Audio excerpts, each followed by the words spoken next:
नमस्कार दोस्तों, मैं Dharmendra Verma online study with DK में आपका बहुत बहुत स्वागत करता हूं। जैसा कि आप सभी को पता है कि एमपीटेट के एग्ज़ाम 5 मार्च से शुरू हो चुकी है और आज 8 मार्च है और 8 मार्च को फर्स्ट शिफ्ट और सेकंड शिफ्ट दोनों का एग्ज़ाम हो चुका है। तो फर्स्ट शिफ्ट के हम जो आज प्रश्न पूछे गए जो हमें बच्चों के द्वारा मिले उनको हम अपलोड कर चुके हैं। 50 प्रश्न लगभग आपको दिए हैं। यहाँ पर आपको सेकंड शिफ्ट में 57 प्रश्न मिलेंगे जिसमें आपको टॉपिक भी बताए जाएंगे कि किस किस टॉपिक से आज प्रश्न पूछे गए हैं। तो आपको स्किप नहीं करना है, वीडियो को पूरा देखना है। अंत में हमें जरूर बताना है कि आज का जो वीडियो है वो आपको कैसा लगा। आपको यहाँ पर जो प्रश्न आपके पूरे मिले हैं उनके उत्तर भी आपको यहाँ पर बताए जाएंगे। तो सबसे पहले आपको क्या करना है, यहाँ पर देखिए एक नंबर आपको दिख रहा होगा। हर बार हम ये नंबर देते हैं आपको 9329062285। ये नंबर आप सेव कर लीजिएगा। जैसे ही आपके एग्ज़ाम हो उसके बाद आपको क्या करना है कि मैसेज करना है कि कौन कौन से प्रश्न, व्हाट्सअप मैसेज करना है कौन कौन से प्रश्न पूछे कि किस किस टॉपिक से प्रश्न पूछे गए हैं। ये आपको एग्ज़ाम हॉल से जब निकलेंगे उसके बाद तुरंत ही बताना है। तो नंबर सेव कर लीजिएगा।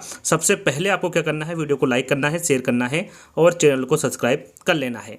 शुरुआत करते हैं। यहाँ पर देखिए आपको सबसे पहले हम यहाँ पर पर्यावरण अध्ययन के बारे में बात करेंगे। यहाँ पर देखिए आपको विषय वाइज प्रश्न मिलेंगे, जैसे कि पर्यावरण अध्ययन के, फिर बाल विकास के, फिर हिंदी के, फिर गणित के और फिर इंग्लिश के। किस प्रकार से प्रश्न पूछे गए और कौन कौन से टॉपिक के प्रश्न आज पूछे गए हैं, ऐसे आपको विषय वाइज प्रश्न यहाँ पर मिलने वाले। जो प्रश्न आपको 1 से 3 तक जो प्रश्न मिलेंगे वो फर्स्ट शिफ्ट में पूछे गए। जैसे कि हमने वीडियो बनाया था उसके बाद बच्चों के द्वारा और भी प्रश्न बताए गए हैं, उन प्रश्नों को भी यहाँ पर रखा गया। तो 3 प्रश्न आपके शुरुआत के जो मिलेंगे वो 8 मार्च की जो फर्स्ट शिफ्ट यानी कि सुबह की जो शिफ्ट है उसमें जो पूछे गए प्रश्न वो आपको मिलने वाले हैं। बाल श्रम कानून किस वर्ष बनाया गया था? तो ये बनाया गया था 1986 को। कब बनाया गया था? 1986 को। आपसे आगे पूछा जा सकता है कि जो बाल श्रम निषेध दिवस है ये कब मनाया जाता है? तो याद रखिएगा ये 12 जून को मनाया जाता है। ये प्रश्न में नहीं पूछा गया था, ये मेरी तरफ से मैं आपको बता रहा हूँ कि बाल श्रम निषेध दिवस के बारे में आगे पूछा जा सकता है। ये कब मनाया जाता है? तो ये 12 जून को मनाया जाता है।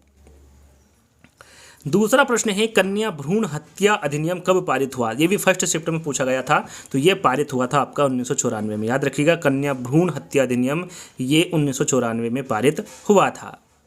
जैसा कि मैंने आपको बताया था कि यहाँ पर 3 प्रश्न आपको फर्स्ट शिफ्ट से देखने को मिलेगा। तो यहाँ पर तीसरा प्रश्न है अंतरिक्ष सप्ताह किस वर्ष से मनाया जाता है? यहाँ पर देखिए प्रश्न कुछ इस प्रकार पूछा होगा, सप्ताह आपसे पूछा होगा। यदि सप्ताह पूछे तो विश्व अंतरिक्ष सप्ताह हर साल 4 से 10 अक्टूबर तक मनाया जाता है। यदि वर्ष पूछे तो वर्ष यहाँ पर संयुक्त राष्ट्र महासभा ने 1999 में इसको मानने की घोषणा की थी, यानी कि 1999 सन होगा। और यहाँ पर आपसे सप्ताह पूछा होगा तो यहाँ पर 4 से 10 अक्टूबर होगा।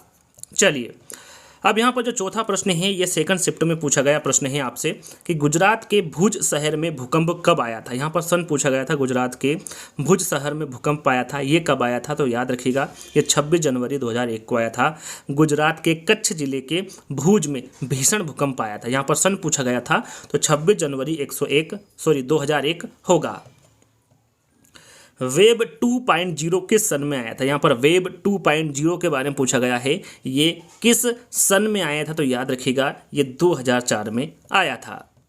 सूर्य से आने वाली पराबैंगनी किरणों से कौन सा रोग होता है? ये आज के एग्ज़ाम में पूछा गया था। तो त्वचा का कैंसर होता है। याद रखिएगा सूर्य से आने वाली जो पराबैंगनी किरणें होती हैं उससे त्वचा का कैंसर होता है। आज यहाँ पर आपसे वैज्ञानिक नाम पूछा था गोबर गैस का। गोबर गैस का वैज्ञानिक नाम क्या है? तो बायोगैस है। याद रखिएगा गोबर गैस का वैज्ञानिक नाम क्या होगा? बायोगैस होगा। साथ में यहाँ पर खाद्य किस से प्राप्त नहीं होता है? यहाँ पर देखिए नेगेटिव प्रश्न पूछा गया था। 4 विकल्प होते तो मैं जरूर आंसर बताता। यहाँ पर विकल्प कौन कौन से थे ये मुझे नहीं पता है। यदि आपका आज पेपर था सेकंड शिफ्ट का तो हमें जरूर बताएगा कि 4 विकल्प कौन से थे, तो वहाँ पर मैं फटाक से आपको आंसर बता दूंगा। खाद्य किस से प्राप्त नहीं होता है पूछा गया था। साथ में जीवाश्म ईंधन में किसका योगदान नहीं है? यहाँ पर भी नेगेटिव प्रश्न पूछा गया था। और पर्यावरण शिक्षण कैसा होना चाहिए? ये भी यदि 4 विकल्प होते तो मैं इसका आंसर जरूर बता पाता। तो यहाँ पर 3 प्रश्न जो 2 प्रश्न हैं ये आपके नेगेटिव प्रश्न पूछे गए थे और एक पेडागोजी से संबंधित प्रश्न पूछा गया था। साथ में अंतरिक्ष विज्ञान से डेली प्रश्न पूछे जा रहे हैं। आज यहाँ पर 2 से 3 प्रश्न अंतरिक्ष विज्ञान से देखने को मिले। तो अंतरिक्ष विज्ञान को तो घोल के पी जाइए। यहाँ पर जैसे जैसे एग्जाम आपके होते जाएंगे वैसे वैसे कम होते जाएंगे, लेकिन 1 से 2 प्रश्न तो आपको डेली यहाँ पर देखने को मिलेंगे। खेल से संबंधित प्रश्न देखने को मिले। मंदिर से आज प्रश्न नया देखने को मिला। मंदिर से आज प्रश्न पूछा गया था। प्रदूषण से डेली प्रश्न पूछे जा रहे हैं। कपास से संबंधित आज एक प्रश्न देखने को मिला। अब कौन सा प्रश्न था इसका जानकारी मुझे नहीं मिली है। विश्व विरासत स्थल से संबंधित लोकप्रिय प्रश्न आज पर्यावरण अध्ययन में देखने को मिला। तो ये 16 जो प्रश्न हैं जिसमें कुछ प्रश्न आपको बताए और जहाँ पर आपको ये भी बताया यहाँ पर कि कौन से टॉपिक से प्रश्न पूछे गए हैं। अब बात करते हैं बाल विकास की। देखिए बाल विकास में कौन से प्रश्न पूछे गए थे, कौन से टॉपिक से प्रश्न पूछे गए थे। तो इकाई योजना के प्रवर्तक के बारे में पूछा गया था। तो इकाई योजना से संबंधित आज प्रश्न पूछा गया। तो प्रवर्तक कौन होंगे इकाई योजना के, तो डॉक्टर मॉरिसन ये इकाई योजना के प्रवर्तक होंगे।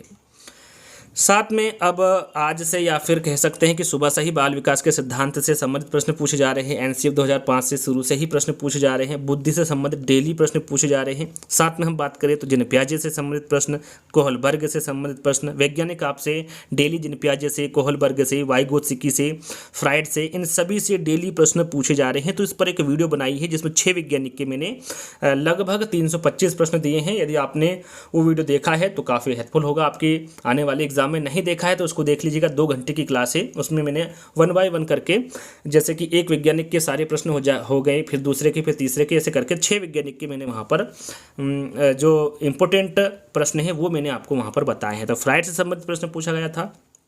बाल अपराध से संबंधित प्रश्न पूछा गया था। डिसलेक्सिया जो विकार होते हैं उससे संबंधित आज एक प्रश्न देखने को मिला। यदि विकार से आपको प्रॉब्लम है विकार को याद करने में तो उससे की भी मैंने एक अच्छे से ट्रिक बनाई है, उसको देख लीजिएगा। आप आसानी से जितने भी विकार हैं उनको आसानी से याद कर सकते हैं। बच्चों के व्यवहार से संबंधित प्रश्न आज देखने को मिले। बुद्धि लब्धि से प्रश्न देखने को मिला। बुद्धि लब्धि का सूत्र शायद पूछा गया था, मुझे कन्फर्म नहीं है। वंशानुक्रम से संबंधित प्रश्न आज देखने को मिला। आज का जो एग्ज़ाम है उसमें वंशानुक्रम, जैसे सुबह भी पूछा गया था, कल भी पूछा गया था वंशानुक्रम से, तो आज भी यहाँ पर वंशानुक्रम से संबंधित प्रश्न पूछा गया है।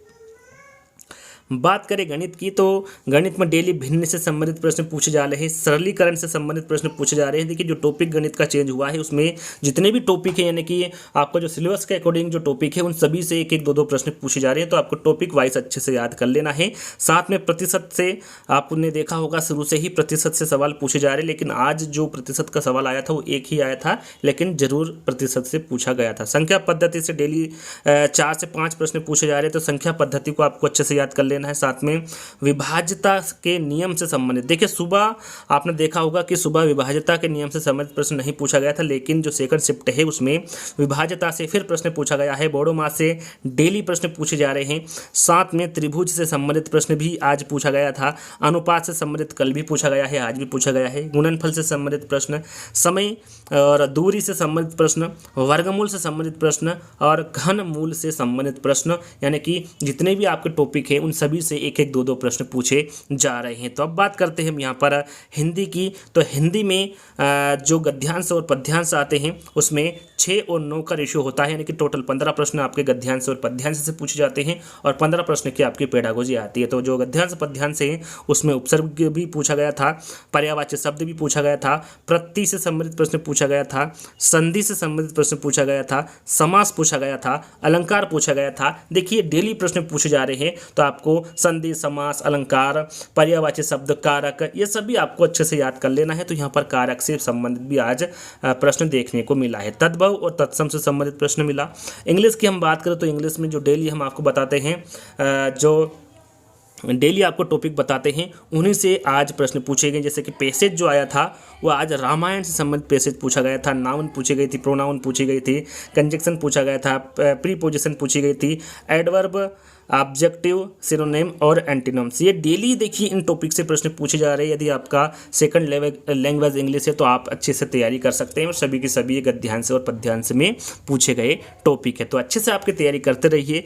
जिस जिस टॉपिक के बारे में हम आपको बताए जा रहे हैं, डेली बताते जा रहे हैं, जो टॉपिक डेली रिपीट हो रहे हैं उनको आप अच्छे से कवर कर लीजिएगा। जैसे कि अंतरिक्ष विज्ञान आप घोल के पी जाइए, 1 या 2 नंबर तो आपके पक्के हो ही जाएंगे। उसके बाद एनसीएफ से डेली प्रश्न पूछे जा रहे हैं तो उसको आप अच्छे से कवर कर लीजिएगा।